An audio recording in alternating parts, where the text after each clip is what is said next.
Hey guys, I was told I was a little bit too excited in the last video, and some people found it scary. So I'm going to try to keep it down for you guys and make it just a little less. I'm just kidding! I'm so pumped about this video because you will be learning about one of the coolest P5 functions. It's called random. That's it. All it does is generate a random number. But randomness is a really good way to make some interesting things happen on the screen. So let's try to do that. Let's use the random function to do some interesting stuff today. All right.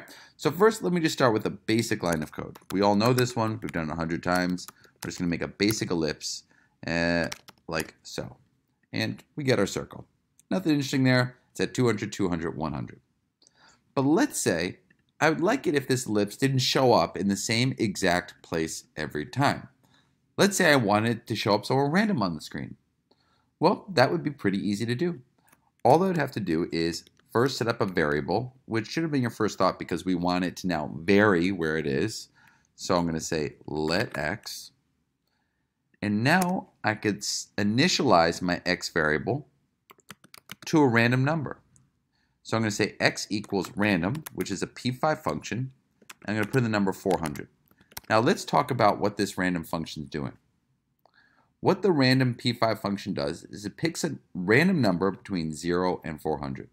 All right, the number that you put in here is the maximum number that you want. So I'm going to just put a little note there. Random generates a random number. Wow, surprise. You don't have to type this. I just thought you should have it there, okay? Okay. And the number that you put in, once again, is the highest number that it could possibly generate. So the highest possible number here is 400. Obviously, that's because we don't want our circle to go off the screen, right? It's only 400 by 400 canvas. Now I'll just replace my x coordinate with my x variable. And you see, well, this is kind of weird. Do you see how that kind of moved? And now if I play it again, it's somewhere else. And if I run my code again, it's somewhere else. If I run my code again, it's somewhere else. And every time I run my code, it's in some random x position. But let's say I want to show up like not just in a random x position, but a random y position. We could do the same thing. First, we declare our variable. Say y equals random 400. And this time, we'll replace the y coordinate, with the y variable. And you see how now my circle is just going random places all over the screen, which is kind of cool. Now it's just like this, it just does something new every time. I don't even have to tell it. I don't even like set the position myself. It's just randomly making its new position, which is kind of cool. Now, let's say I want to have a random color, right? Right now it's just white every time. Let's say like every time I want to just be like a random color that generates. Well, I'll make a new variable again. I'll say let C for color. I just made that up. I'm going to say E equals random. And I want you to think about what number I should put in here. What is the highest number we've learned that we can use in fill, right? Like what's the highest number we can use? That's right, it's 255, right? We want to pick a number between 0 and 255, 0 being black, 255 being white. And now we could fill our circle with this random color. And you see now it's gray, now it's dark gray, now it's white. And you see now it's just changing color every time. That's kind of cool, right?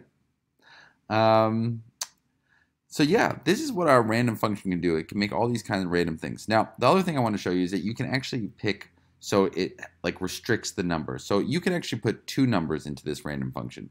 If you put a second number into it, that means it'll only pick a number between those two numbers. Let me show you an example. So let's say I wanted, so my C was only a number between 100 and 200 and 225. Now it'll only pick a number between 200 and 255. Meaning our color should always be like gray to white, but it should never be too dark, right? So now we could set it, well, you get the point. So you'll see here, you see how it's never like black, it's never a dark number. It's just picking a number somewhere between 200 and 225. I could also just restrict it to like something really dark. So let's say it only pick a number between, I don't know, 10 and 100. So now it should only be dark grays that it's picking. So you could put two numbers into the random function and that'll restrict the lowest number and the highest number. So this would be the lowest number it'll pick and this is the highest number it could possibly pick. So that's just another cool thing you could do. Now the final kind of cool thing I want to show you, and this is like where it gets a little bit more fun, is what if I did this? I'm going to move all of these from setup, all right, into the draw function. And I want you to see how this kind of changes things, all right? Watch what happens. Whoa. What is going on here? That looks a little bit crazy.